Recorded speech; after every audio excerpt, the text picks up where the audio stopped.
Avant de commencer cet entretien, j'aimerais vous rappeler qu'en plus des interviews Canapé Rouge, Livre Noir, c'est aussi un magazine trimestriel.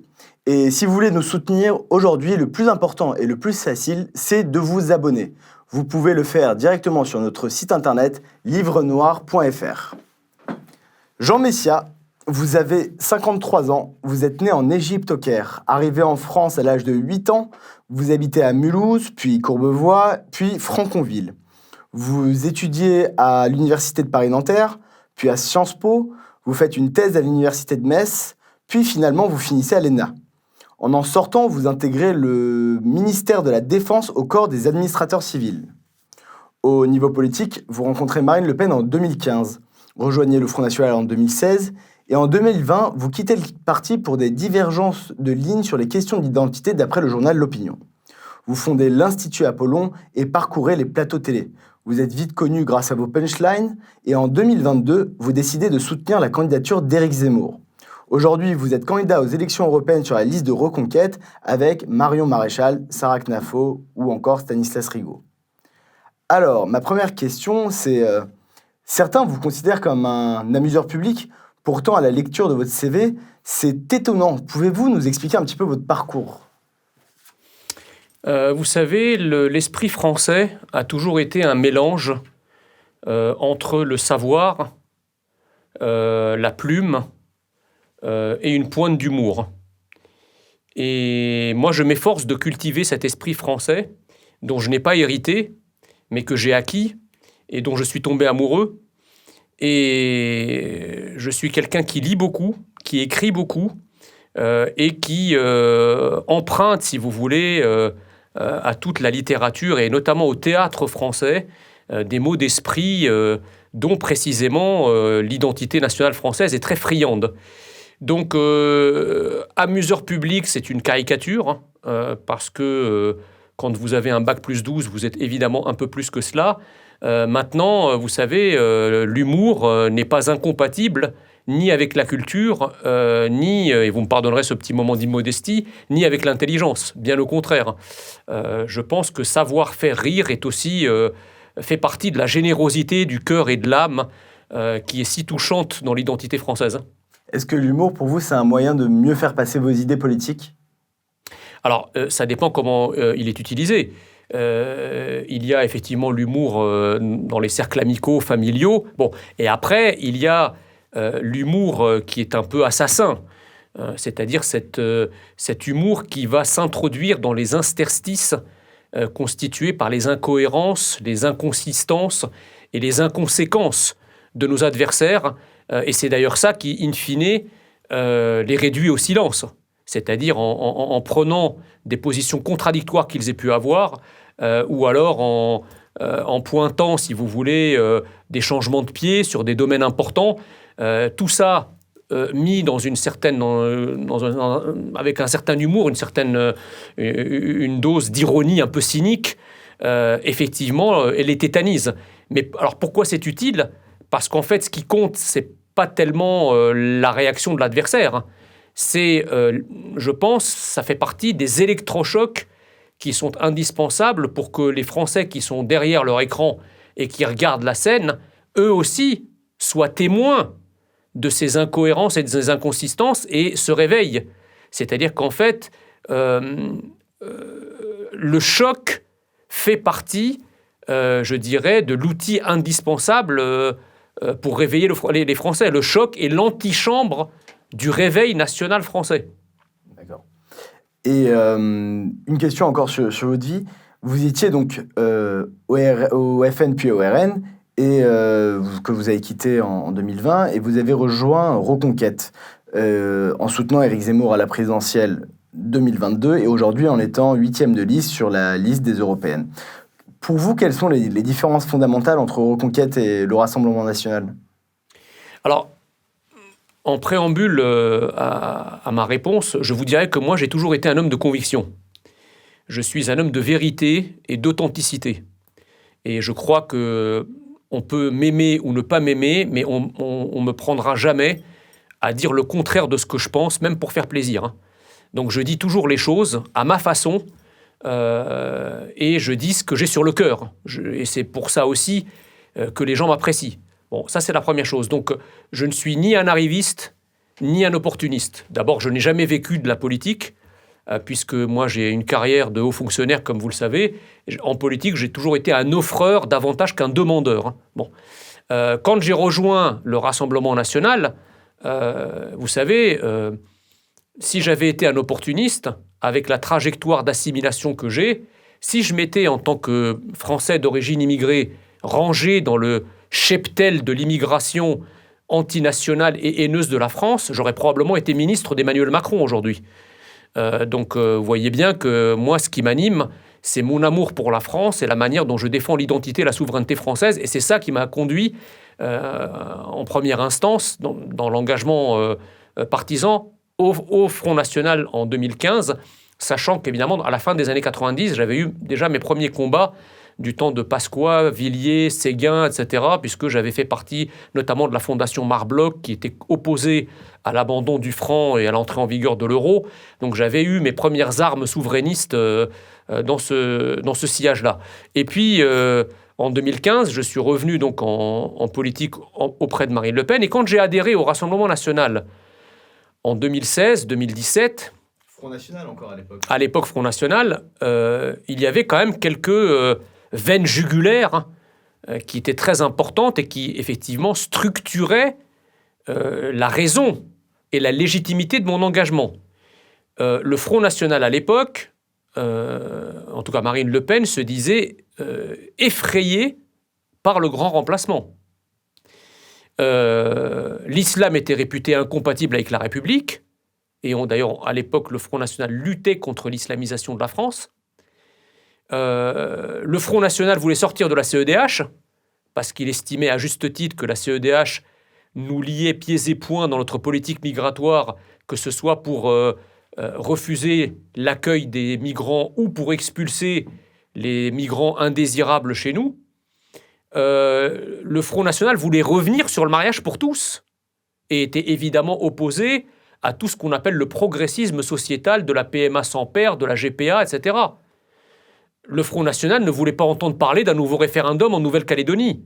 Il estimait qu'au bout du 3e référendum, la parole des Calédoniens avait été actée et presque officialisée, même officialisée, et qu'il n'y avait pas lieu de susciter de nouvelles interrogations référendaires dans ce territoire d'outre-mer.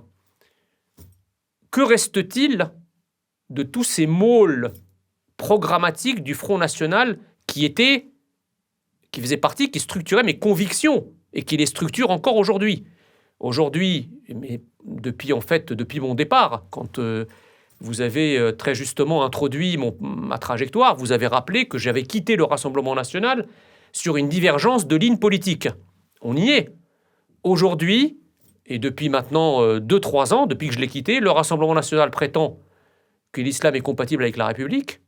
Et donc, Marine Le Pen fait des selfies avec des femmes voilées. Et d'ailleurs, en conséquence, il ne le dit pas, mais il ne lutte plus contre l'islamisation de la France, puisque si l'islam est compatible avec la République, vous n'avez plus à lutter contre l'islamisation, puisque c'est compatible. Le Rassemblement national ne veut plus quitter la CEDH. Il ne combat plus le progressisme sociétal, donc il est en faveur de la PMA sans père, et même de la GPA. Rappelez-vous que plusieurs députés du Rassemblement national ont rejoint la bronca anti-Marion quand Marion avait eu le malheur de dire « Où est la maman ?» Le Rassemblement national, par la voix de Marine Le Pen elle-même, dans une interview qu'elle a accordée, je crois, il y a une dizaine de jours, à Madame Leroux sur France 2, elle se disait favorable à un 4e référendum sur la Nouvelle-Calédonie. Donc, si vous voulez, moi, je ne rejoins pas un parti simplement par opportunisme ou par arrivisme, parce que si c'était ça, encore une fois, moi, je serais allé du côté de Macron. Donc, aujourd'hui, et depuis 2020, enfin, depuis 2021, puisque c'est la création de... les idées que je viens de vous défendre, que je viens de vous exposer là, elles sont défendues et portées avec foi et avec talent par Reconquête, par Marion Maréchal, par Éric Zemmour, par Sarah Knafo, par Nicolas Bay, par Stanislas Rigaud, etc. Donc, étant un homme de conviction, je vais avec ceux qui défendent les mêmes idées que les miennes. tout simplement. Et d'ailleurs, si j'avais été à supposer que j'ai rejoint le Rassemblement national par conviction, si j'avais encore une fois été arriviste, je serais resté au Rassemblement national, j'aurais probablement été député du Rassemblement national aujourd'hui. Donc, ce que je n'ai pas fait. Donc, vous voyez, moi, je crois qu'une victoire qui est obtenue sur la vérité et l'authenticité de son engagement est toujours et nécessairement une victoire plus longue à obtenir. Mais la gloire d'une telle victoire est à nul autre pareil. Donc je préfère rester fidèle à mes convictions, quitte à prendre plus de temps pour les voir arriver au pouvoir, plutôt que, je dirais, me dénaturer en quelque sorte, ou m'estomper et in fine me fourvoyer. Vous avez touché du doigt le sujet suivant en parlant de l'islam. Est-ce que la France est un pays islamophobe ? Si la France était un pays islamophobe, nous n'aurions pas en France la plus grande communauté musulmane d'Europe. C'est aussi simple que ça. Je vais vous prendre un parallèle. L'Afrique du Sud, de l'apartheid, était un pays négrophobe. A-t-on jamais vu des millions de Noirs africains immigrer en Afrique du Sud ?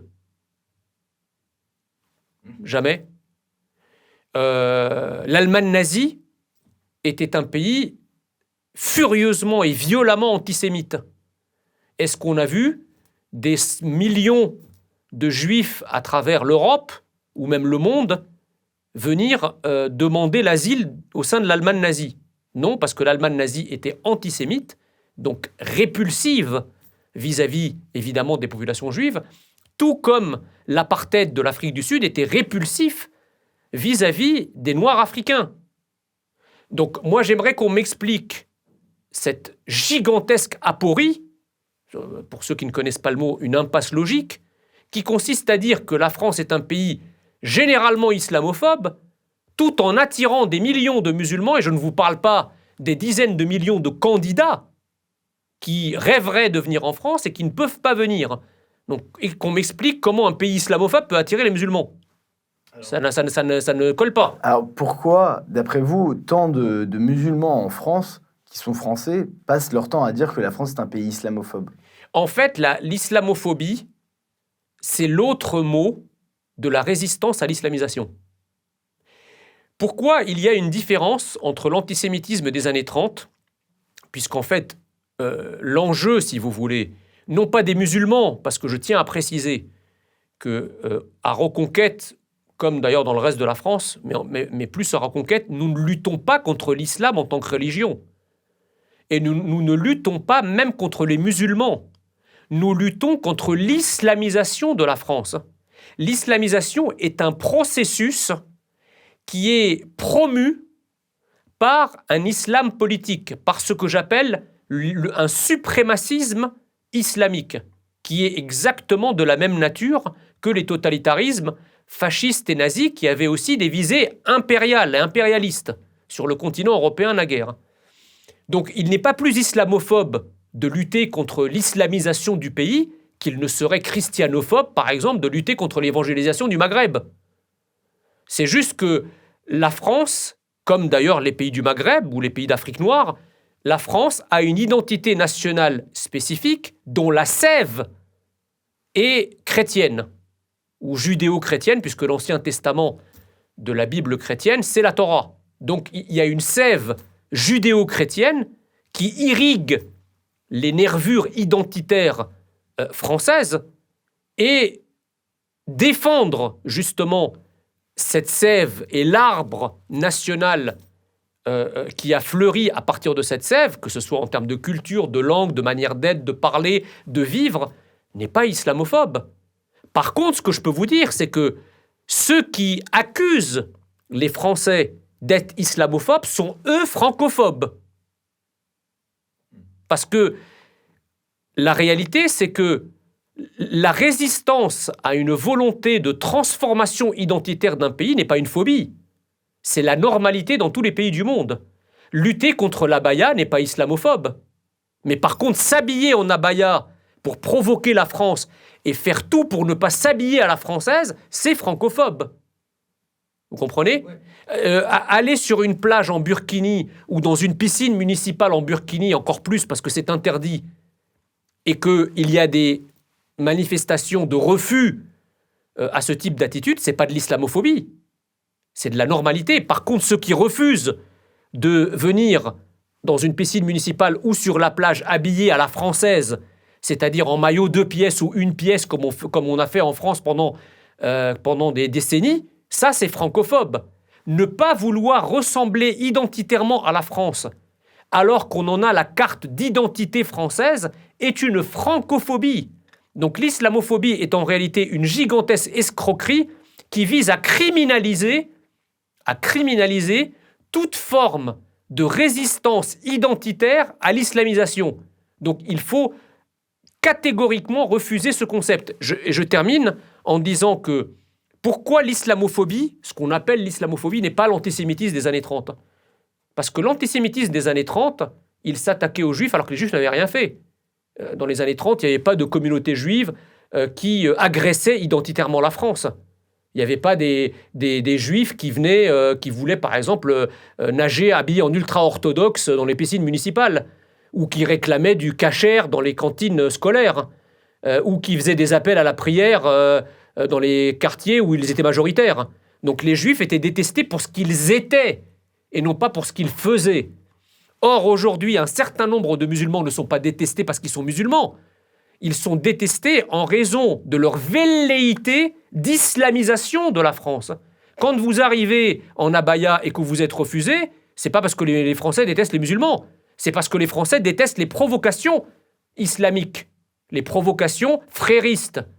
Parce qu'à la vérité, les musulmans qui vivent comme vous et moi, qui s'habillent comme vous et moi, qui parlent comme vous et moi, qui se comportent, qui vivent comme vous et moi, ils n'ont aucun problème.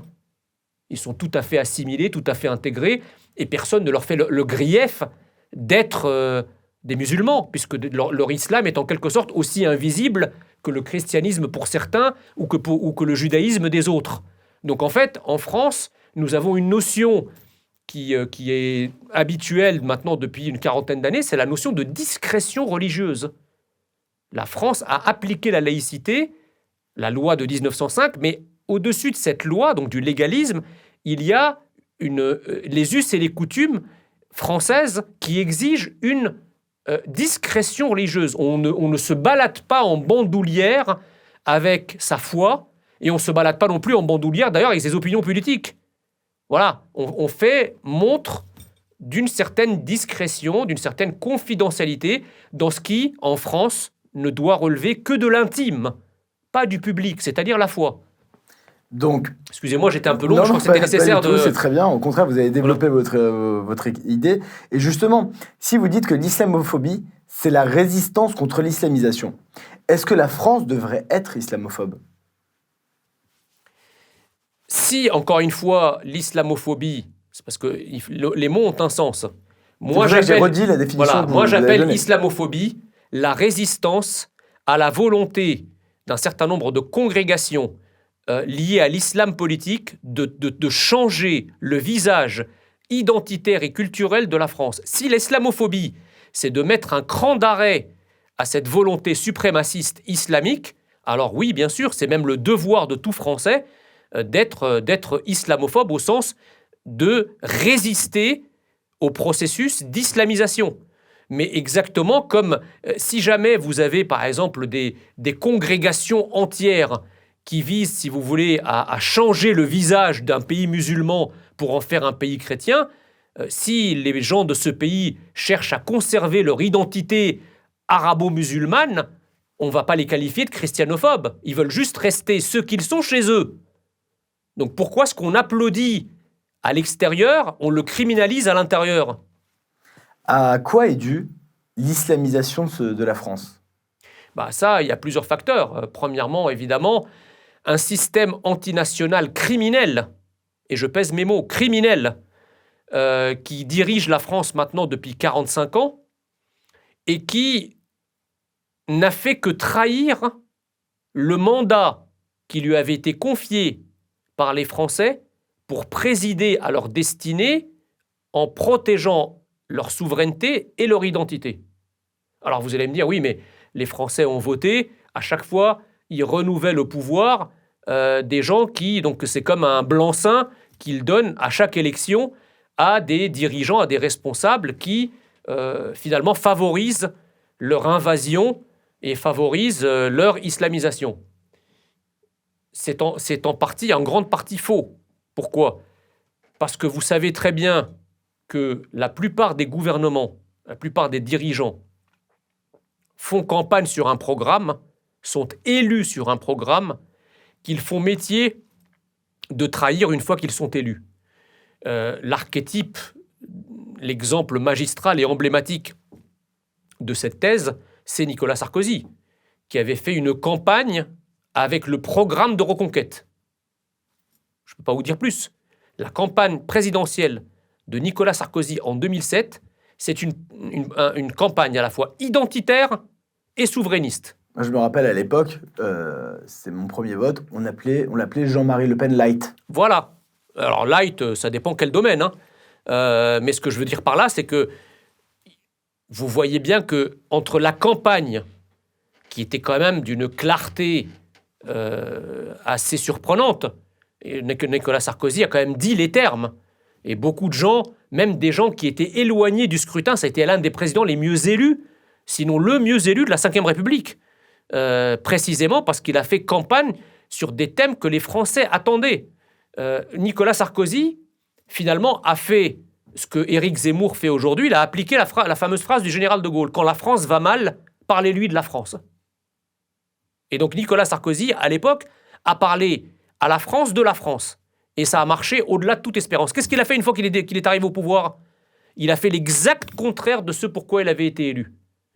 Et donc, effectivement, quand nous avons des dirigeants qui, à chaque fois qu'ils sont élus, trahissent le mandat sur lequel ils ont été élus, eh bien, on voit le résultat aujourd'hui. Vous savez, il ne peut jamais sortir rien de bon d'une trahison, surtout quand elle est cultivée depuis 45 ans.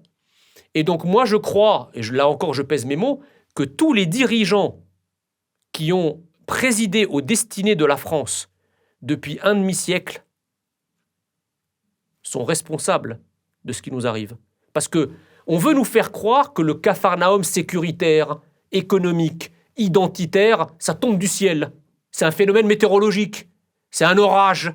C'est les réseaux sociaux. Et personne... Voilà, exactement. C'est des choses... C'est presque... Alors ça, c'est fabuleux parce que c'est presque une... Comment dirais-je, une conception déresponsabilisante, presque pré-newtonienne de la politique. C'est comme si des choses de la nature nous dominaient et sur lesquelles nous n'avions aucune prise. Mais non. Ce capharnaüm que nous vivons aujourd'hui, cet état de déliquescence accélérée dans laquelle nous nous trouvons aujourd'hui, n'est pas dû au hasard, c'est le fruit de politiques régulièrement entretenues et cultivées depuis 45 ans par les responsables qui ont eu en main les commandes de notre pays. Et donc ces gens-là sont comptables de la situation. Ils doivent être jugés, ils doivent rendre des comptes sur la... On leur a quand même donné les clés à la fin des années 70, une France qui était prospère, dont les comptes publics étaient équilibrés, une France qui était homogène identitairement et culturellement, une France qui vivait en sécurité. On disait même à l'époque qu'on vivait heureux comme Dieu en France, rendez-vous compte. Qu'est-ce qu'ils ont fait de la France en un demi-siècle ? Mais donc c'est la faute des politiques, c'est pas du tout la faute de l'immigration ? C'est la faute des politiques. Ensuite, une fois évidemment que les portes et les fenêtres de la France sont ouvertes et que le but, c'est d'accueillir le maximum de personnes sans aucun filtrage, s'ajoute à quoi la folle politique de naturalisation qui est un corollaire méconnu de la folle politique d'immigration. Donc ces gens-là, ils s'installent chez nous, ils sont tellement nombreux qu'ils sont inassimilables, et vous avez en même temps une idéologie antinationale qui gouverne la France, parce que si on doit résumer la manière dont la France a été régie depuis 50 ans, ça tient en un mot, haine. H-A-I-N-E. La haine de la France. Et cette haine, elle se décline dans tous les domaines. Si vous prenez la clé de lecture de la politique par la haine de la France, vous allez tout voir de manière limpide, comme du cristal. Même dans des domaines aussi éloignés que l'écologie. Pourquoi le pacte vert? Pourquoi la fin des moteurs thermiques en 2035? Pourquoi toutes ces réglementations invraisemblables sur nos agriculteurs, nos industries, etc. C'est pour tuer la France. C'est la haine de la France. La haine de la France en termes migratoires. Pourquoi, si on veut accueillir des gens, vous et moi, nous sommes issus d'une immigration pour laquelle la naturalisation était le couronnement d'une trajectoire d'assimilation et d'amour de la France. Donc nous, les gens comme vous et moi, nous avons presque sué sang et eau pour devenir français, parce que nous le voulions, et parce que la France faisait envie, et parce que la France l'exigeait. Mais alors, bon sang de bonsoir, pourquoi, quand les générations d'immigrés qui sont arrivés après nous, on les a dispensés de tout effort? Moi, je vis ça comme une trahison, une injustice. Pourquoi moi, j'ai eu à faire un effort pour m'adapter, pour m'assimiler, pour parler le français, pour être brillant à l'école, pour pas faire de problèmes, pour pas faire de bruit, ce qui est naturel. Quand on arrive dans un pays étranger, c'est pas pour foutre le bordel, ou alors on reste chez soi. Pourquoi cet effort, cette exigence qui est une normalité dans tous les pays, pourquoi non seulement on a fait rentrer des millions de personnes après, dans les années 80, mais on les a dispensés de cet effort, en leur expliquant que la France était un pays affreux, que c'est un pays esclavagiste, raciste, antisémite, colonialiste, etc., etc. Donc ça ne donne pas envie de s'assimiler. Et on a intimé à ces populations l'ordre de surtout rester ce qu'elles sont. Vous savez qu'aujourd'hui, au niveau de l'Union européenne, vous avez des crédits pour développer et maintenir les cultures et les langues d'origine, pour bien s'assurer que ces populations ne s'assimilent jamais, ne s'agglomèrent jamais, et qu'elles restent comme ça enquistées dans des communautarismes localisés, dont ensuite on vient de dire « ils sont en ghetto ». Donc, donc l'Union européenne favorise la non-assimilation des populations immigrées? Mais parce qu'elle est le relais de politiques haineuses des nations qui sont menées au niveau national.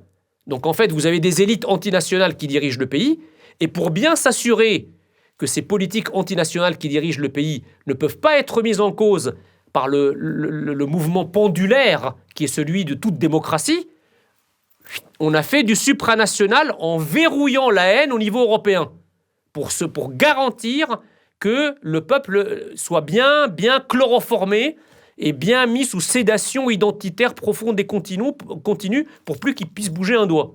Mais dans ce cas-là, on pourrait vous rétorquer que si la France avait une politique d'immigration très stricte, vous ne seriez peut-être pas en France aujourd'hui. Pas du tout, parce que moi, justement, moi, en fait, d'abord, c'est pas moi, parce que moi, je suis arrivé en France à l'âge de 8 ans. Moi, je rappelle quand même que mes parents et ma mère, pour le coup, sont arrivés en France à l'invitation de la France. J'ai un père qui était diplomate et ma mère est chimiste. Ma mère est francophone et francophile. Et donc, elle a été sélectionnée par un jury de chimistes français partis en Égypte à la fin des années 70, à une époque où la France manquait de chimistes, justement pour pourvoir à ce besoin dans cette compétence-là en France. Donc, mes parents n'ont jamais violé une frontière, ils ne sont jamais venus pour profiter du guichet social. Tout ça, ça n'existe pas. Et si ensuite on a été maintenu en France, c'est que mon père a eu une mission à l'ambassade d'Égypte à Paris au début des années 80, ce qui nous a permis comme ça, in fine, de rester en France. Donc, mais à la base, c'est la France qui a été chercher ma mère en Égypte. Donc, c'est pas comparable, si vous voulez. Aujourd'hui, il y a entre 10 et 15 millions d'immigrés, d'enfants d'immigrés de récente génération en France. Qu'est-ce qu'on doit faire? Quelle serait la solution pour régler le problème qui est lié à l'immigration, c'est-à-dire islamisation, insécurité, perte culturelle, identitaire? D'après vous, quelle serait la solution? Vous savez, les suprémacismes alter-identitaires, que ce soit des suprémacismes arabo-musulmans ou panafricanistes, etc., enfin tout ce qui, finalement, nous pourrit la vie en France aujourd'hui, ils ne sont forts que de nos faiblesses. C'est-à-dire que quand on transforme la France en beurre, eh bien, les forces ennemies rentrent comme dans du beurre. Voilà. Mais si demain la France devient un pavé, plus personne ne pourra entrer dans ce pavé et en ronger et en renier l'intérieur.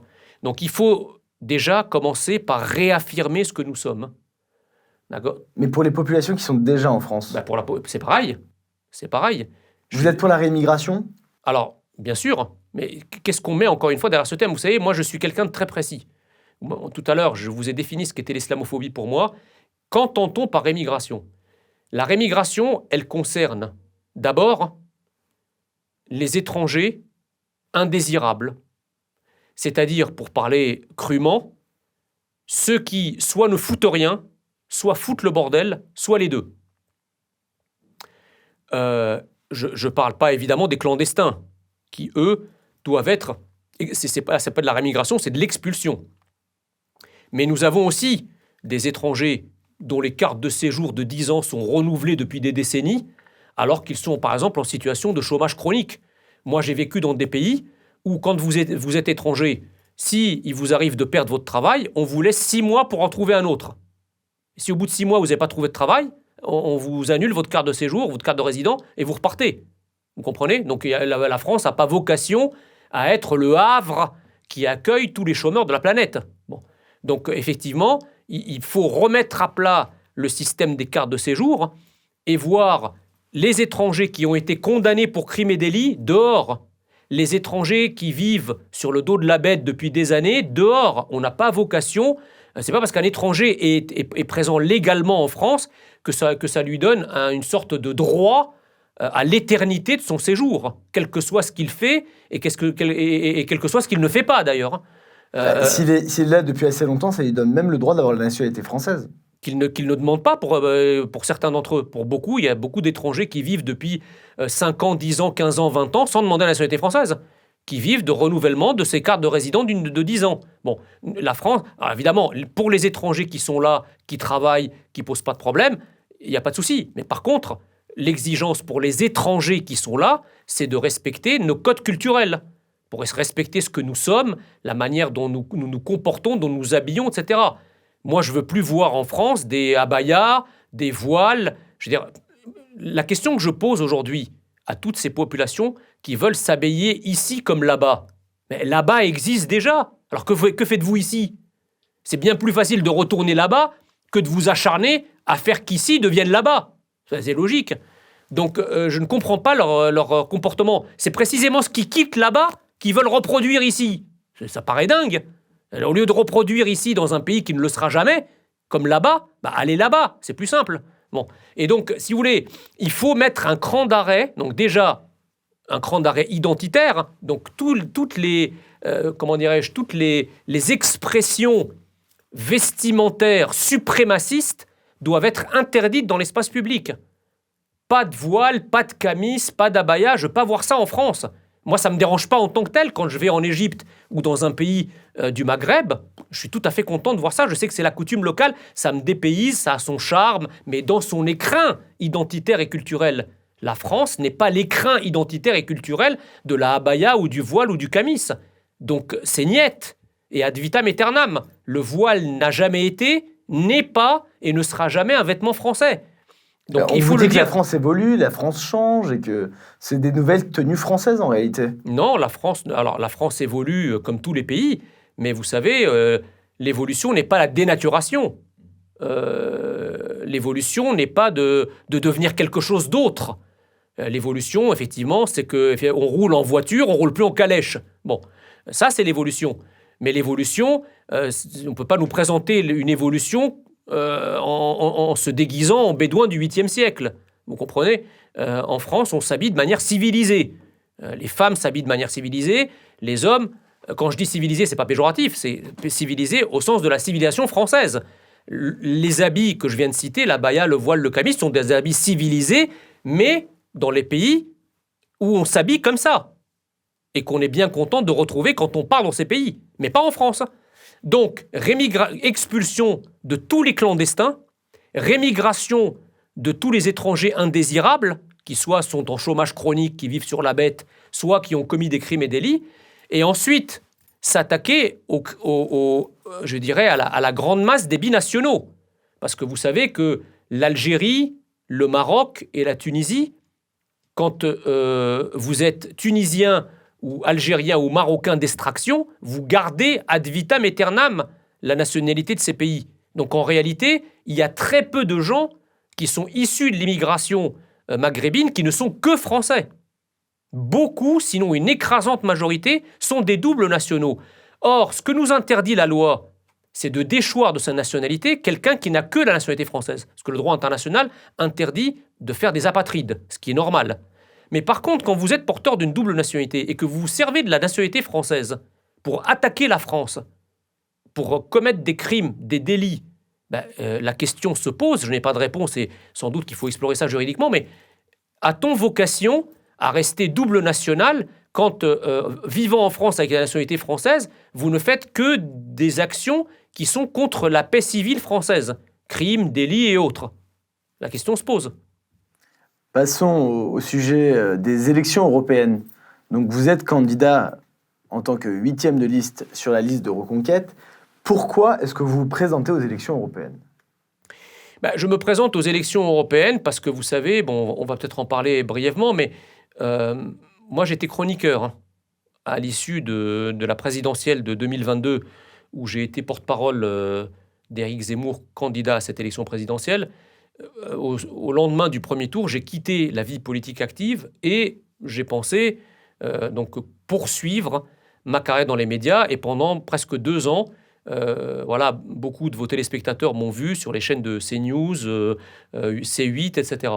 Et un beau matin, suite à la cagnotte que j'avais montée pour aider la famille du policier qui avait été mis en cause dans l'affaire Naël, un ordre est venu de l'Élysée pour m'interdire de médias. Et d'ailleurs, la décision qu'a prise l'Arcom un sombre lundi dans une sombre tour d'un sombre bureau au cours d'une sombre réunion pour me classer personnalité politique divers droite courant auquel je n'ai jamais appartenu, venait de beaucoup plus haut et visait ni plus ni moins qu'à me censurer, à me museler parce que je dérangeais. Et c'est vrai que cette cagnotte historique, les Français, en tout cas 100 000 d'entre eux, s'en sont emparés pour dire non à la chienlit. Et aussi pour dire merde au gouvernement, pour dire les choses brutalement. Et du coup, le gouvernement s'est senti coincé, puisque tous les membres du gouvernement ont été interrogés sur cette cagnotte, à commencer par la première à l'époque d'entre eux, Elisabeth Borne. Donc Elisabeth Borne a été interrogée sur la cagnotte. Gérald Darmanin, ministre de l'Intérieur, a été interrogé sur cette cagnotte. Éric Dupond-Moretti, garde des Sceaux, pareil. Soit il disait, nous sommes contre la cagnotte, mais alors vous êtes contre les forces de l'ordre, puisque cette cagnotte était très populaire dans les forces de l'ordre qui, évidemment, ne comprenaient pas ce halali injustement jeté sur le policier alors qu'il n'avait pas encore été jugé. Mais s'ils disaient qu'ils étaient pour la cagnotte, ils étaient favorables à Jean Messia, au camp national, etc. Et donc, ils étaient coincés. Donc, j'ai décidé de ne pas me taire, puisque c'est ce qui était recherché, c'est-à-dire me faire fermer ma gueule pour que je regagne mes penades administratives et que j'emmerde plus personne. Eh bien, je ne vais pas fermer ma gueule, je vais continuer à parler, je retourne dans la vie politique active et je dis aujourd'hui à vos téléspectateurs que le plus grand cadeau que vous puissiez me faire pour effectivement me permettre de faire un nouveau pied de nez aussi gros, sinon plus, que la cagnotte pour la famille du policier, c'est de faire en sorte que la liste menée par Marion Maréchal fasse plus de 8%, parce que je vous promets une vidéo mémorable à l'entrée du Parlement européen avec gros cigares à tutti quanti, où je vais narguer et l'Arcom, et M. Mestre, et Emmanuel Macron, et tous les membres du gouvernement, en les remerciant de m'avoir donc muselé de la télé, puisque je serai à ce moment-là député européen. Donc si vous voulez voir cette vidéo, vous n'avez qu'à voter pour la liste conduite par Marion Maréchal le 9 juin, et ça va être très drôle. C'est parfait parce que vous avez fait les 3 sujets d'un coup. J'avais parlé de l'Arcom, des européennes et de la cagnotte. On a fait les 3, c'est parfait. Je vais revenir sur un sujet... Si vous permettez, juste, alors puisque j'ai un peu de temps, vous m'avez posé une question tout à l'heure sur l'islamisation et les différences qu'il y a entre Reconquête et le Rassemblement national. Bon, je vous ai résumé le nombre de renoncements, d'ailleurs on devrait parler le renoncement national, le nombre de renoncements du Rassemblement national pour se faire bien voir, pour se dédiaboliser.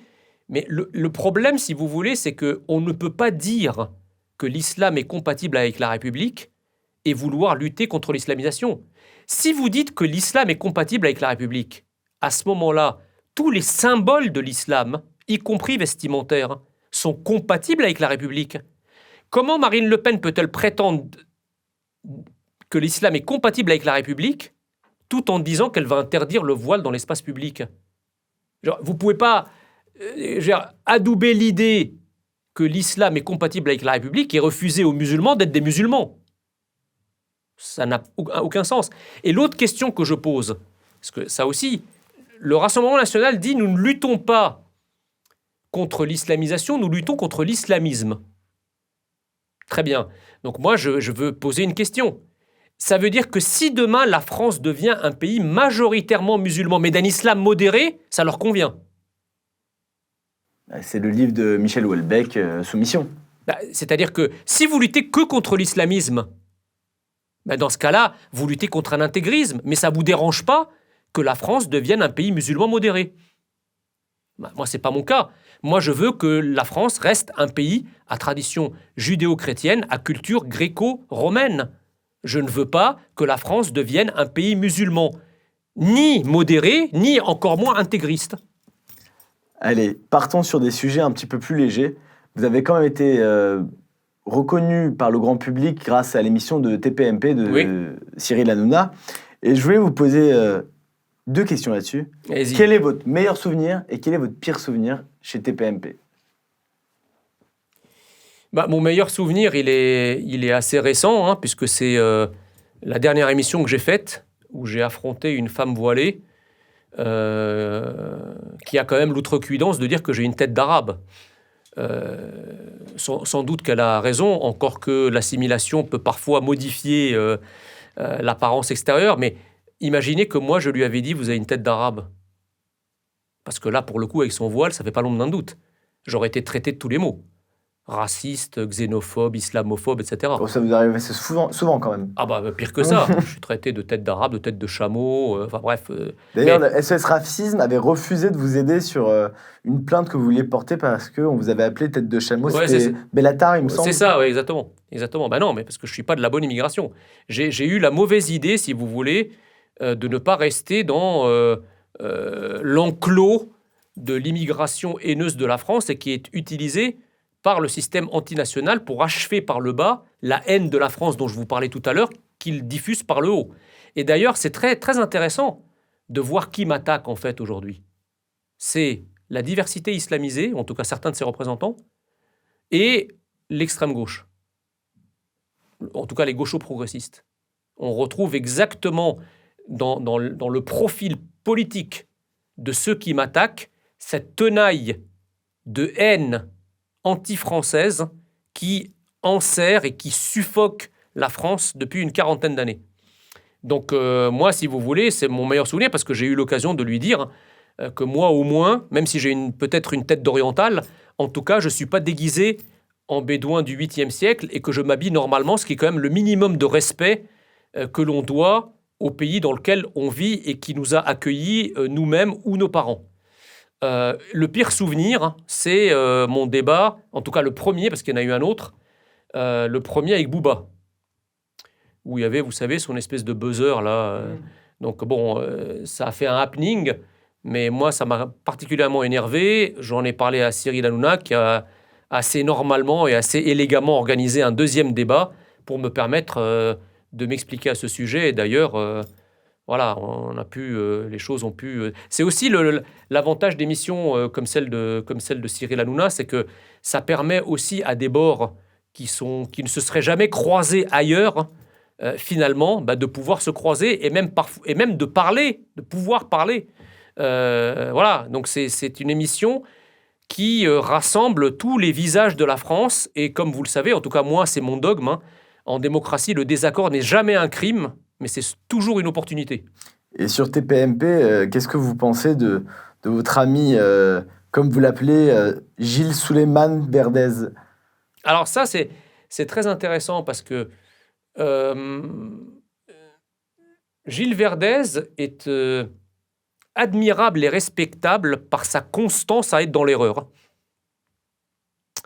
et à défendre l'indéfendable. C'est une espèce de caricature du système que nous combattons. Et il est lui-même, par ses propres outrances et ses propres exagérations, il est lui-même le meilleur agent, finalement, de notre cause, en quelque sorte, puisqu'il présente le système antinational de manière tellement invraisemblable que même les gens qui sont au cœur de ce système n'osent pas le faire, qu'il nous rend service quelque part.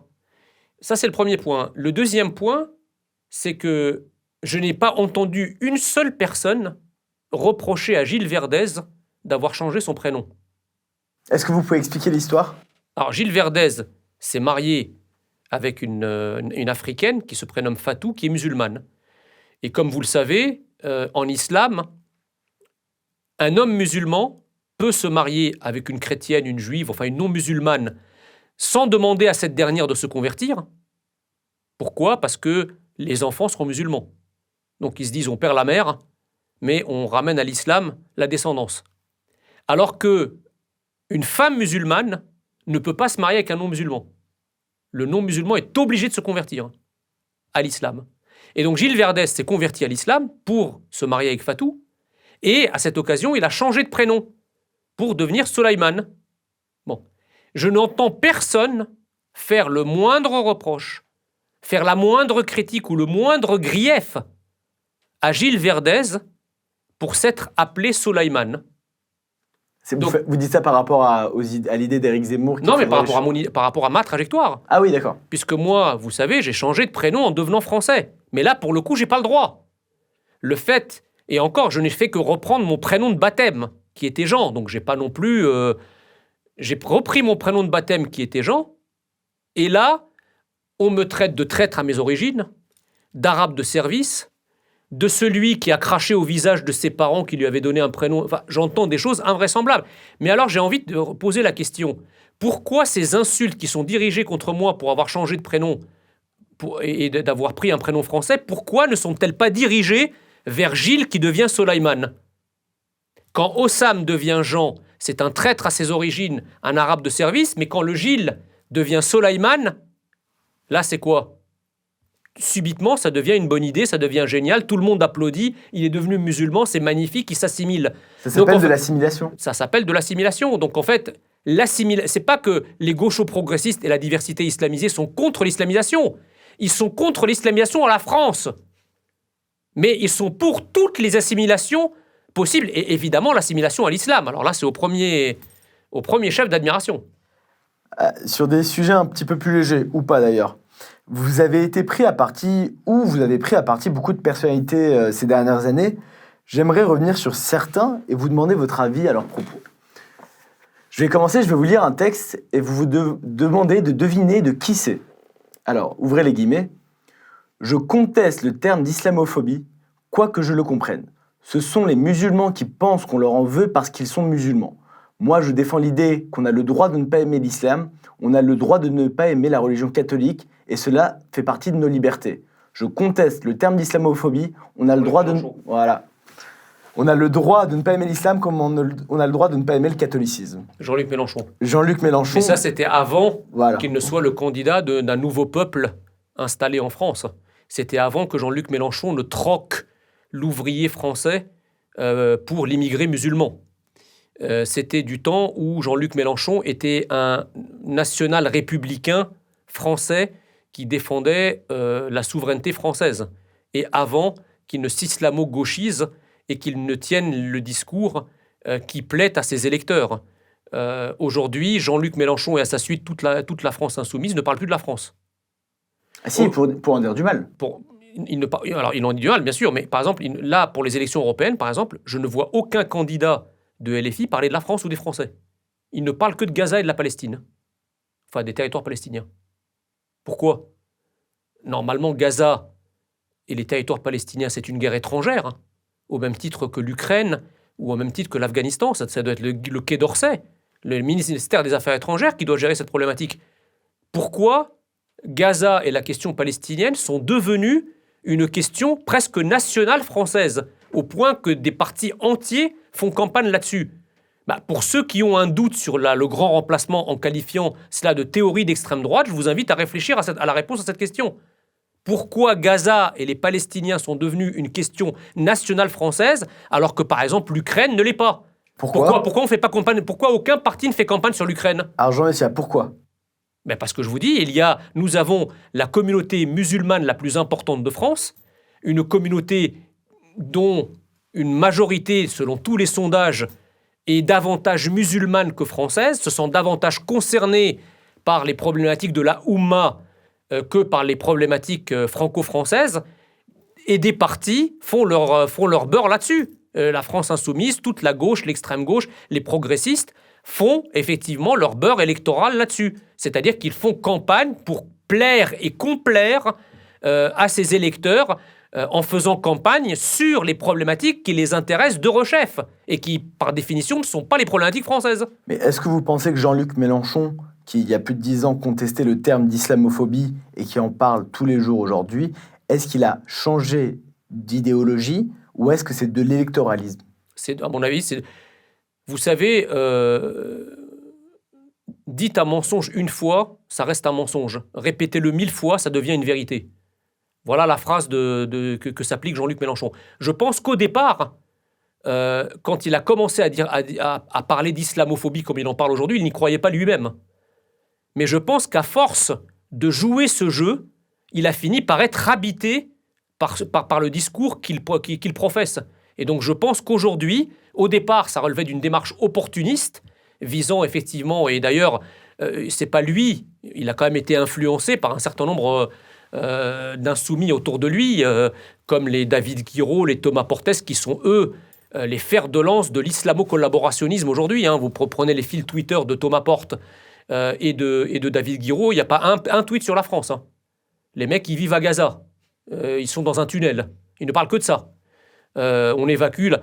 Les agriculteurs européens, ils en ont rien à talquer. La question identitaire européenne, ils en ont rien à talquer. La civilisation, ils en ont rien à talquer. Le pouvoir d'achat, ils en ont rien à talquer. Alors c'est très intéressant parce que le système gaucho-progressiste dont les insoumis sont un peu le fer de lance, parce que, petit aparté, il n'y a aucune différence de nature entre les insoumis et les macronistes. Il y a juste une différence de degré. C'est-à-dire que là où la LFI veut le grand remplacement et l'islamisation tout de suite, et de la manière la plus brutale, les macronistes disent l'objectif est louable, mais on va s'y prendre par étapes, pour pas brusquer le corps national français. Mais au fond, leur objectif est le même. Et donc c'est très intéressant parce que quand j'étais dans la campagne d'Éric Zemmour en 2022, à chaque fois que vous vouliez parler d'immigration, d'insécurité, d'identité, on vous disait hey, malheureux, vous voyez pas les priorités des Français? C'est le pouvoir d'achat. Les Français ne s'intéressent pas du tout à la question identitaire française. Ils ne s'intéressent pas du tout à leur insécurité ni à l'immigration. Regardez, c'est le pouvoir d'achat. Et les mêmes, aujourd'hui, lorsque vous leur parlez de pouvoir d'achat, ils disent « Mais malheureux, c'est Gaza et les Palestiniens ». Mais on est chez les dingues. Donc en fait, les Français ne seraient pas du tout intéressés par leur propre invasion, leur propre remplacement, leur propre islamisation et leur propre insécurité, mais seraient intéressés par leur remplacement, leur insécurité et leur identité à Gaza. J'en profite on reste sur le sujet LFI, à propos de Rima Hassan. On est dans le sujet là. Oui, bien sûr, et on reste sur le sujet de LFI. Sur Rima Hassan, vous avez écrit « J'accuse Rima Hassan de tenter de reproduire en France ce que les Palestiniens ont fait au Liban ». Pour ceux qui connaissent un peu l'histoire de cette région, c'est très intéressant parce que qu'est-ce qui s'est passé? Il y a eu 1948. Vous savez, en 1947, il y a eu le fameux plan de partage de l'ONU. Le plan de partage de l'ONU accordait 44% du territoire aux Arabes palestiniens et le reste aux Juifs. Les Arabes palestiniens auraient pu prendre les 44% et laisser la chance à la négociation de grappiller quelques pourcentages de terrain en plus pour arriver à l'équité. Les Arabes ont dit « pas du tout ». Nous ne voulons ni du plan de partage, ni même des Juifs dans cette région. Nous allons, par la guerre, récupérer tout le territoire et bouter les Juifs hors du territoire actuel. Ils ont mené plusieurs guerres. Ils les ont perdues. Vae victis. Vous comme moi, nous sommes issus de civilisations antédiluviennes, très grandes civilisations, la civilisation arménienne, la civilisation phénicienne, la civilisation copte, qui ont disparu pour avoir perdu des guerres, qui ont été islamisés, colonisés, et vae victis. Personne aujourd'hui ne réclame au Liban que les Phéniciens reprennent leur territoire, ou que les Coptes reprennent l'Égypte, ou que les Babyloniens reprennent l'Irak, ou que les Perses reprennent l'Iran et la désislamisent. Donc je ne vois pas pourquoi.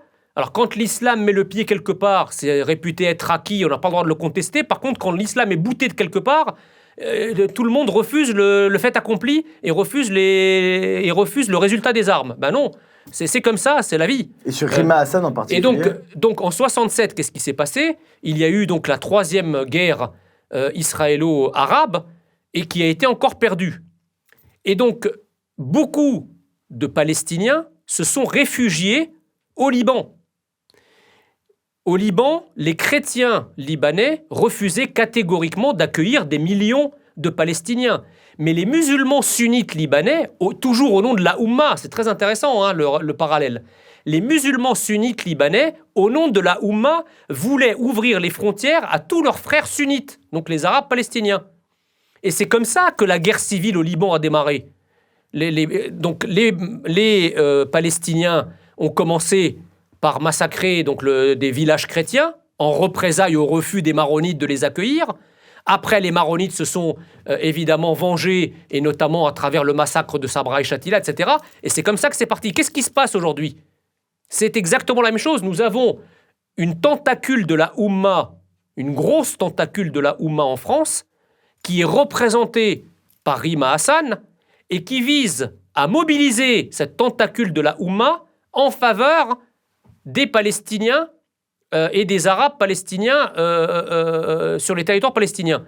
Donc c'est exactement le même cas de figure. Donc je dis que Rima Hassan, elle veut mobiliser la Oumma pour qu'ils jouent en fait le rôle qu'ont joué les Libanais sunnites au début de la guerre du Liban, pour pouvoir non seulement continuer à accueillir des musulmans, mais pourquoi pas accueillir les musulmans, les Palestiniens qui demanderaient l'asile. Et en ce sens, Rima Hassan et la France insoumise sont en train de jeter les germes d'une possible guerre civile en jetant de l'huile sur un feu qui est déjà incandescent, ou de la braise alter-identitaire islamique qui est déjà incandescente sur notre territoire et sur lesquels la France insoumise de manière générale et Rima Hassan de manière particulière est en train de jeter des trompes d'essence. Sur Daniel Obono, vous avez dit, alors c'est un tweet que vous avez fait, vous avez dit Daniel Obono, ouvrez les guillemets, le Hamas est un mouvement de résistance, fermez les guillemets. Et vous dites donc, hier, ses homologues disaient le parti nazi est un mouvement de résistance au traité de Versailles. À l'époque, on appelait ça des pacifiques, avant de les appeler des collabos sous l'occupation, et on est occupé. Ben oui. Daniel Obono est une collabo de l'islamisation ? Bah, pas Daniel Obono, pas spécifiquement. Du Hamas, plutôt. Écoutez, pour être tout à fait clair, aujourd'hui, nous avons en France l'émergence d'un totalitarisme qui est le totalitarisme islamique. Ce totalitarisme ne résume évidemment pas tous les musulmans, mais il y a derrière la communauté musulmane toute une frange de la communauté musulmane qui est tenu par les frères musulmans et par l'islam politique. C'est quoi son but? Le but des frères musulmans, c'est d'abord de faire rentrer dans le rang toute la communauté musulmane. C'est ça qui explique que vous avez par exemple cet Afghan qui poignarde des Marocains dans un jardin public à Bordeaux, qui ont juste le malheur de boire un coup de rosé. Pendant c'était pas le Ramadan, c'était au moment de l'Aïd. C'était au moment de l'Aïd. Voilà, donc ils n'ont pas le droit, et comme ils sont musulmans, ils sont réputés ne pas boire d'alcool. Donc vous avez par exemple le jeune Shamseddin, la jeune Samara, vous savez, toutes ces affaires tragiques qui ont défrayé la chronique, mais qui n'avaient qu'un seul point commun, c'est la volonté d'un certain courant suprémaciste islamique, frériste en l'occurrence, de faire rentrer dans le rang toute la communauté musulmane pour réislamiser la communauté musulmane, la normaliser à l'heure islamique et en faire un fer de lance pour ensuite conquérir le territoire des koufars. D'accord ? Donc ça, c'est ce que j'appelle le totalitarisme islamique en marche. Et comme ses homologues du XXe siècle, nazis et fascistes, le totalitarisme islamique a ses collabos et ses résistants. Et par une étrange inversion, nous avons aujourd'hui la gauche et l'extrême gauche qui furent un temps, pas toujours dans les actes, mais en tout cas dans les discours, le fer de lance de la résistance à l'occupant nazi, surtout après 1941 pour les communistes. Eh bien aujourd'hui, ils se fourvoient dans une espèce de néo-collaborationnisme avec le totalitarisme islamique qui, sur le plan de la détestation de tout ce qui n'est pas lui, n'a rien à envier au totalitarisme du XXe siècle. L'islam radical veut tuer, veut éliminer tout ce qui ne lui ressemble pas, y compris des musulmans qui ne lui ressemblent pas. Donc nous sommes les néo-résistants, les résistants 2.0 si vous voulez. Nous mettons un cran d'arrêt massif à cette tentative du totalitarisme islamique de nous occuper, de nous coloniser et de nous soumettre. Nous ne soumettrons jamais. Juste un petit point historique, c'est la gauche qui a voté les pleins pourvoirs à Pétain. Exactement, et c'est d'ailleurs le Parti communiste français qui, jusqu'à la veille de l'invasion de l'Union soviétique, négociait encore avec la commandanture à Paris l'autorisation de faire paraître l'humanité. Et à cause des accords Ribbentrop-Molotov. Le pacte d'acier, oui. Alors, Mathilde Panot, ça vous a fait plaisir qu'elle soit convoquée par la police pour apologie du terrorisme après qu'elle ait saisi le procureur pour votre cagnotte pour le policier ? Je pense qu'il y a plus à matière du côté de Mathilde Panot que de mon côté, parce que Mathilde Panot, elle avait saisi le procureur de la République, soi-disant pour escroquerie en bande organisée. Je tiens encore une fois à rappeler que quand on monte une cagnotte, le relevé d'identité bancaire qui est utilisé pour monter une cagnotte, c'est le relevé d'identité bancaire du destinataire final. Donc il n'y a pas d'argent qui transite par qui que ce soit. Donc moi, évidemment, c'était un acte politique. Moi aussi, j'ai été convoqué 2h30 durant par les services de la police judiciaire de Paris 17e, mais évidemment, le dossier était totalement vide. Je ne suis pas sûr que dans le cas de Mathilde Panot et des prises de position qu'a Mathilde Panot vis-à-vis notamment du Hamas, vis-à-vis de la question palestinienne dans ce qu'elle a de plus exacerbé, je ne suis pas sûr que la convocation ne soit pas méritée pour le coup. Mais ça, c'est au service de police et de justice de le déterminer. En parlant de terrorisme, Rousseau, Madame Rousseau, la députée écologiste, avait dit qu'il fallait accueillir les terroristes en France pour pouvoir les surveiller. Est-ce que vous vous rappelez de ces propos? Oui, Qu'est-ce que vous en pensez? Qu'est-ce que vous pensez de Sandrine Rousseau? Sandrine Rousseau, alors pour le coup, elle est un amuseur public sans le savoir et sans le vouloir. C'est-à-dire que c'est encore une fois, c'est un peu la sœur jumelle de Gilles Verdez, si vous voulez. Elle est, sans le vouloir, une caricature outrancière, mais qui nous rend service en même temps. Parce qu'elle est tellement délirante dans l'outrance de la haine de la France qu'elle en devient sympathique en ce qu'elle nous permet finalement de réveiller plus facilement les Français sur la haine de la France que nous combattons. Et là, c'est typiquement le cas. Quel cerveau normalement constitué pourrait appeler de ses voeux l'arrivée massive de gens qui ne rêvent que de nous tuer, de nous rafaler et de nous égorger? C'est incompréhensible. C'est comme si, je sais pas, c'est comme si dans le Brooklyn juif des années 30, on aurait dit la meilleure manière de contrôler les nazis, c'est d'accueillir des SS en marche au sein de notre quartier. Et en restant dans les mêmes thèmes, Marine Tondelier explique qu'il y a un problème de racisme dans la police. Qu'est-ce que vous en pensez? Je crois que le propre de Marine Tondelier, c'est qu'elle arrive toujours à tondre la réalité. Il n'y a pas de racisme dans la police. Il y a un racisme anti-blanc et anti-français chez les racailles issus de certaines immigrations et qui sont avérés puisqu'il y a des conséquences. Maintenant, si vous voulez, il n'y a pas de racisme anti-français. Il se trouve, et ça c'est factuel, que les clients, entre guillemets, des policiers sur le terrain sont fréquemment ce qu'ils appellent des NA, c'est-à-dire des Nord-Africains. Donc, moi, le contrôle aux faciès, par exemple, ils disent que l'une des marques du racisme, c'est le contrôle aux faciès. Mais quand vous êtes en Seine-Saint-Denis, le contrôle aux faciès, c'est quoi en fait? C'est plutôt les Blancs qui peuvent s'en prévaloir, parce que du coup, s'ils sont contrôlés en tant que Blancs, étant donné que la majorité de la population est entre guillemets racisée, il n'y a pas de contrôle aux faciès. Donc il n'y a pas de racisme dans la police. Il y a probablement, comme dans tous les métiers du monde, un certain nombre d'agents, mais ça, ils sont sanctionnés, ils sont identifiés. Mais il n'y a pas de racisme dans la police.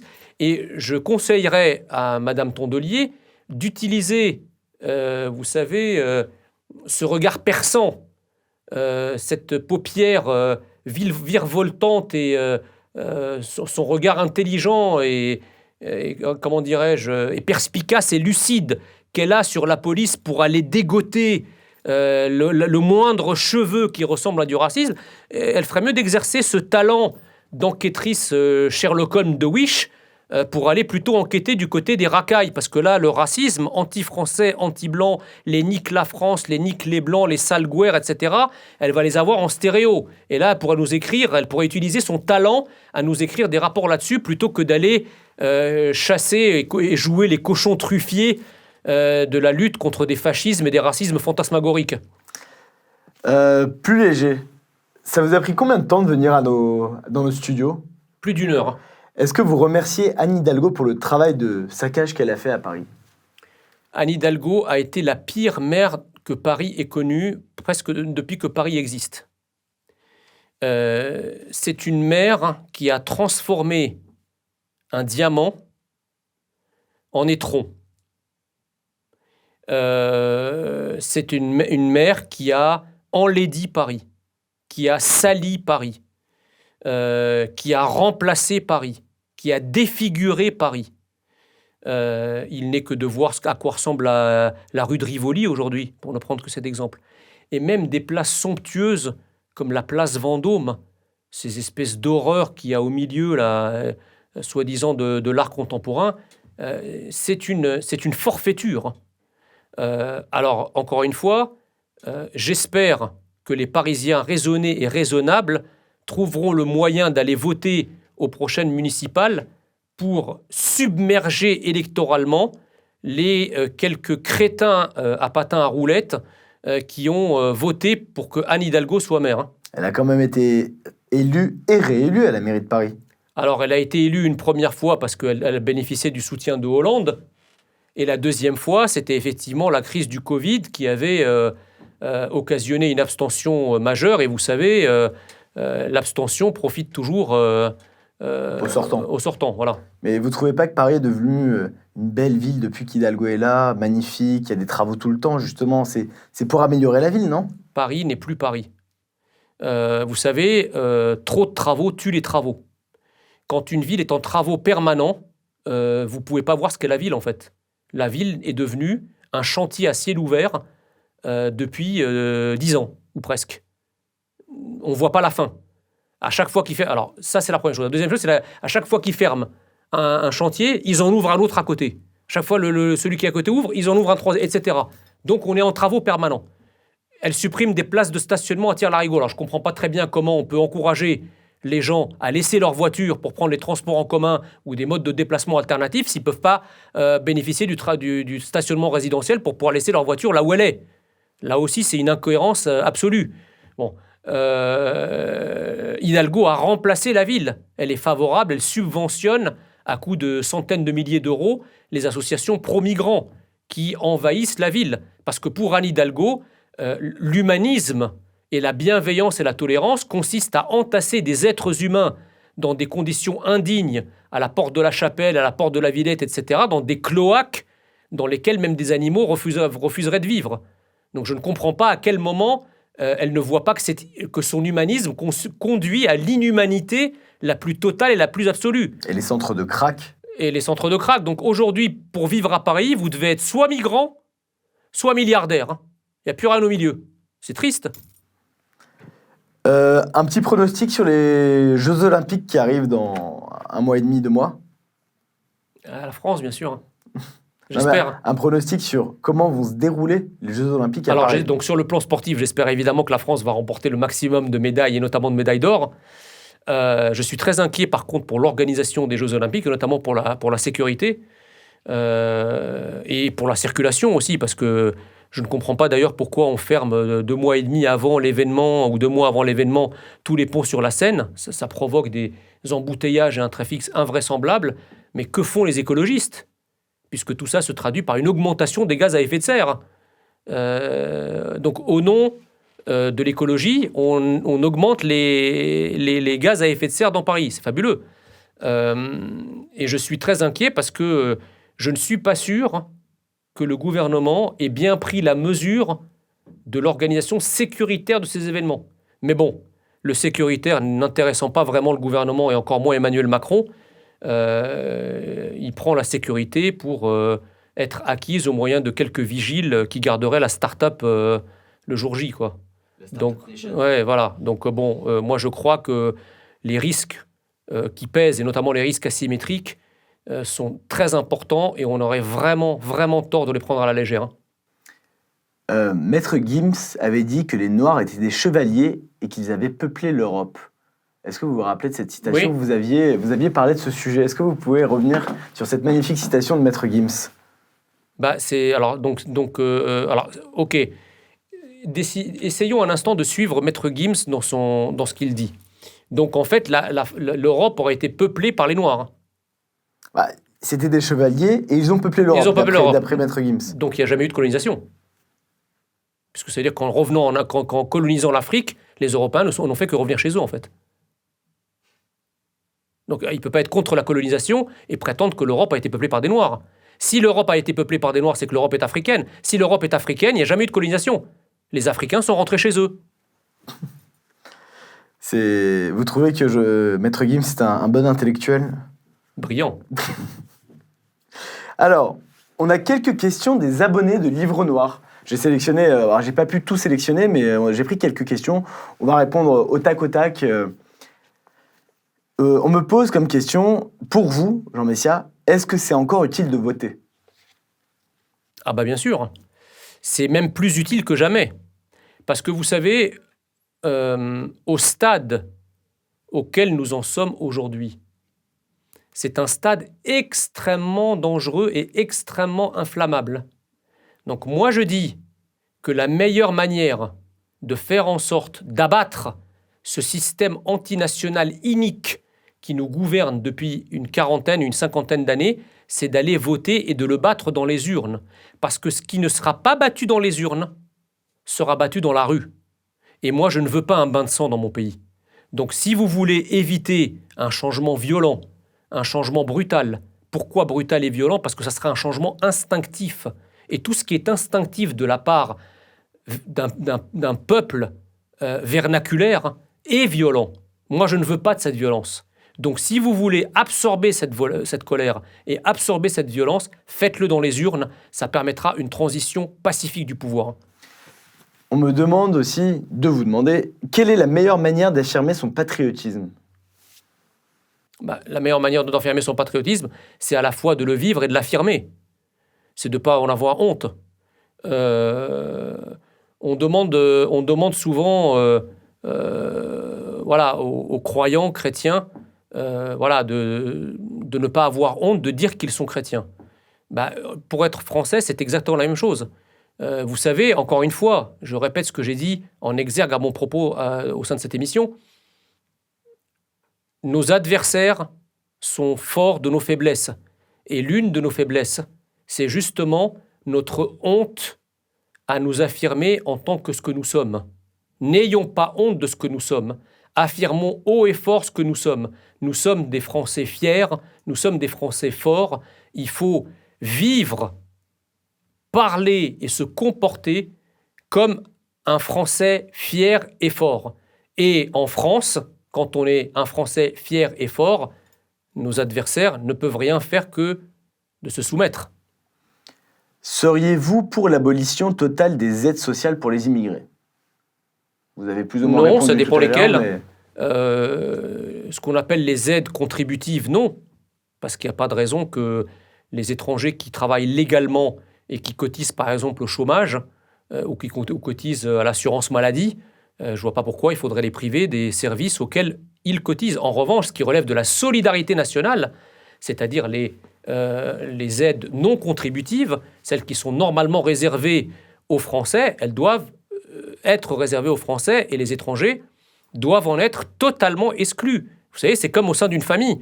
Si vous avez un frère, une sœur, ou un cousin, ou un neveu qui est sans emploi, qui ne vous a jamais rien prêté, qui ne vous a jamais rien donné, vous pouvez l'aider parce que c'est un membre de votre famille. Ça s'appelle la solidarité familiale. Mais vous n'êtes pas obligé de faire ça pour votre voisin de palier ou un étranger.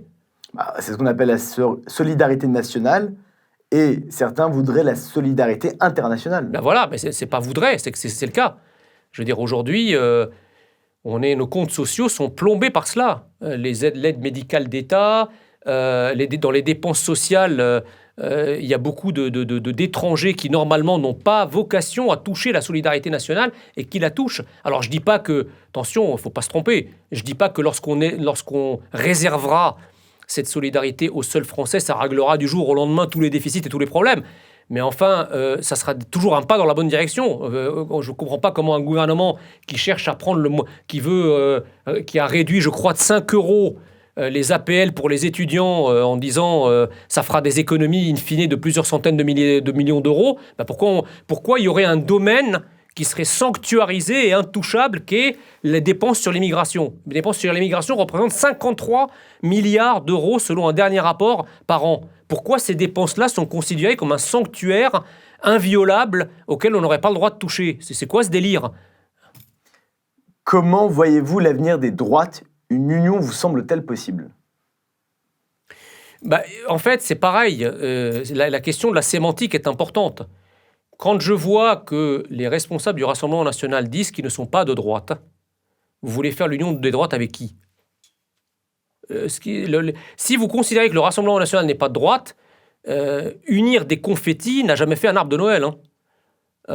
Donc ça ne rime à rien. Par contre, moi je prône plutôt une union de tous ceux qui veulent que la France reste la France.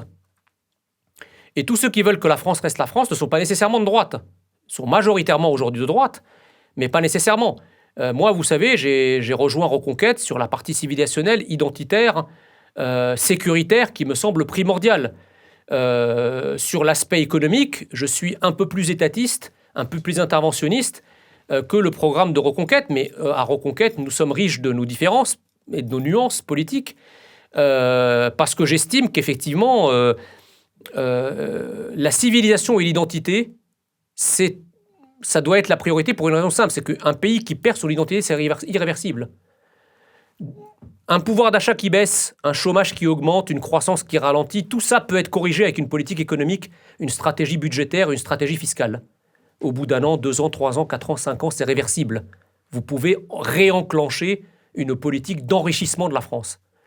Mais une identité, et vous êtes bien placé aussi bien que moi, d'où nous venons, une identité qui se perd dans un pays, elle se perd ad vitam aeternam. Plus aucune politique peut la ramener. Et c'est précisément pour ça que j'ai rejoint Reconquête, parce que c'est le seul parti aujourd'hui qui lutte authentiquement et véridiquement pour que la France reste la France, qui lutte authentiquement et véridiquement contre l'islamisation de la France, contre le grand remplacement, et in fine pour que la France reste la France. Allez, quelques questions plus légères. Votre personnage historique préféré? Si je vous disais que Charles de Gaulle, ça serait... Vous avez le droit, un peu la tarte à la crème, mais c'est... Si c'est le cas. C'est un personnage qui, moi, m'a beaucoup inspiré, parce que c'est à la fois un grand stratège. Il a représenté la France dans un temps extrêmement troublé, où l'identité, aussi bien que la souveraineté de la France était menacée. Il n'a pas considéré que le fait d'être majoritaire, ou de ne pas être majoritaire plus exactement, était rédhibitoire. Quand le général de Gaulle a lancé l'appel de 18 juin, les Français libres, ça se comptait sur les doigts d'une main. Il ne s'est pas dit « je veux être majoritaire avec les idées des autres ». Il a même dit, le général de Gaulle, que la plus grande faiblesse impliquait la plus grande intransigeance. Le général de Gaulle a aussi dit « face à nos peines », donc la peine de celui qui est authentique dans sa résistance, qui reste droit dans ses bottes, malgré les sirènes, qui refusent la dédiabolisation, qui refusent la normalisation, et donc évidemment qui pâtit de la situation de minorité à ce moment-là. Il a dit, face à nos peines, il y a la plus grande gloire, la gloire de ceux qui n'ont jamais cédé. Et un nom à un moment donné, un refus de se dédiaboliser, de se normaliser, peut être prométhéen politiquement. Le non minoritaire aujourd'hui peut devenir majoritaire demain, c'est le grand enseignement du gaullisme. Le non de 1940 a donné la France à la table des vainqueurs en 1944. D'accord. On a un abonné qui nous demande, vous avez toujours la Marseillaise en sonnerie ? Oui, ça me quitte pas. Et j'ai toujours d'ailleurs la seule décoration que j'accepterai jamais sur le revers de ma veste, qui est le drapeau tricolore. On me demande, il est sympa Cyril Hanouna ? Oui. Je suis d'accord avec vous là-dessus. C'est un personnage très sympa, très drôle, très attachant. Et une dernière question d'un abonné, mais qui l'a piqué à Bernard Pivot. Si Dieu existe, qu'est-ce que vous aimeriez qu'il vous dise à votre arrivée au paradis ? Entre ici, bon et loyal serviteur. Vous savez, vous connaissez la phrase de l'Évangile. Ouais. J'étais pauvre, tu m'as revêtu, etc. Donc, merci Jean Messia de votre présence. Merci à tous les abonnés. Cet entretien, comme tous les autres qu'on fait, n'est pas la seule activité de Livre Noir. On a aussi un magazine trimestriel. Le dernier numéro que vous avez lu est une infiltration de 6 mois dans l'extrême gauche par notre journaliste Pauline Condomine. Si vous voulez soutenir Livre Noir, n'hésitez pas à vous abonner au magazine. C'est quelque chose qui nous aide vraiment et qui vous apporte quelque chose parce que ça vous permettra de recevoir le magazine quelques jours en avance à chaque trimestre. Et vous allez voir, le prochain numéro va être assez exceptionnel. Merci Jean Messia de votre présence. Merci à vous, merci pour votre invitation. Merci d'avoir accepté notre invitation. Et nous espérons vous revoir bientôt. À très vite.